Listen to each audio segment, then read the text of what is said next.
This video explains how to do a formal count in ChefMod's inventory app. After navigating to the ChefMod app, we're going to start in Dashboard, and from Dashboard, we're going to go to Inventory. Once I'm in Inventory, my landing spot is going to be Sections. Sections will have already been set up. They represent real-life locations in your restaurant where you store things. The first question we're going to get is select an end date. This is the cutoff date used to calculate inventory. It's generally a good idea to count the real life day you're counting or the day before, in some cases, if you're trying to line up multiple section counts to one day. But as I'm scrolling through this, and this is meant to represent a real life situation, I realize I'm in the wrong section. So I press cancel. So I'm now going to start the formal inventory for walk-in cooler. I'm going to pick today's date. I'm going to click proceed to skip unaccepted invoices. Keep in mind that if you have a lot of unaccepted invoices, you'll get a more accurate total if you accept them before you move on. And then we're going to start filling out quantities. Note that I'm using decimals here. So I'm using 0.5 instead of 1.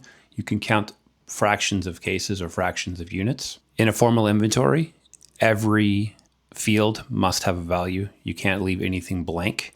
Now I'm going to generate a fault here, tomato roasted yellow. I'm entering 2, which you'll see is more than the on-hand quantity. We're going to come back to that later. Then I'm just going to fill out everything as if I'm counting a section. Some of these items would not appear in a walk-in cooler. Almost every restaurant, this is just a demo account that we use for training. Keep that in mind.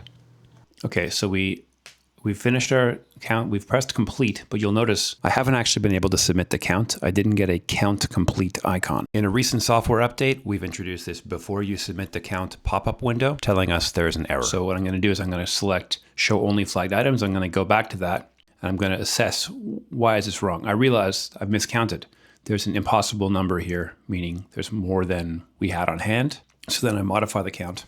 In some cases, we can say, oh, actually, we did have more of this and we purchased for a different price. We didn't scan the invoice. This is the price of it.